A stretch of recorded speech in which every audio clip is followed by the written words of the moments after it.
Suspended lady constable Nita ચૌધરીની ગુજરાત એટીએસે ધરપકડ કરી। સેશન્સ કોર્ટે જામીન રદ કર્યા બાદ લેડી કોન્સ્ટેબલ ફરાર થઈ જતા પોલીસ દોડતી થઈ હતી। જો કે ગુજરાત એટીએસની ટીમે નીતા ચૌધરીને સુરેન્દ્રનગરમાં લીંબડી પાસેના એક ગામથી ઝડપી પાડી છે।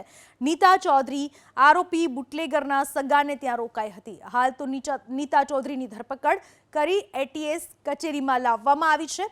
બુટલેગર સાથે મળીને પોલીસ કર્મચારીઓ પર ગાડી ચઢાવી હતી તેમજ ગાડીમાંથી દારૂ પણ મળી આવ્યો હતો, જેને લઈને લેડી કોન્સ્ટેબલ નીતા ચૌધરી સામે કચ્છના ભચાઉ પોલીસ મથકે ફરિયાદ નોંધાઈ હતી।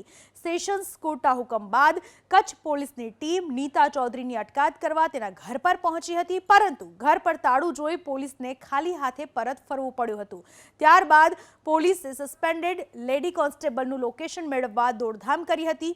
તો પોલીસ ધરપકડ કરે પહેલા જ નીતા ચૌધરીએ ગુજરાત હાઈકોર્ટમાં આગોતરા જામીન અરજી દાખલ કરી હતી। આ મામલે હાઈકોર્ટમાં આગોતરા જામીન અરજી પર સુનાવણી થવાની બાકી છે। જો કે જામીન અરજી પર સુનાવણી થાય એ પહેલા જ ગુજરાત એટીએસની ટીમે નીતા ચૌધરીને સુરેન્દ્રનગર જિલ્લાના લીંબડી પાસેના એક ગામમાંથી ઝડપી પાડી તેની ધરપકડ કરી છે।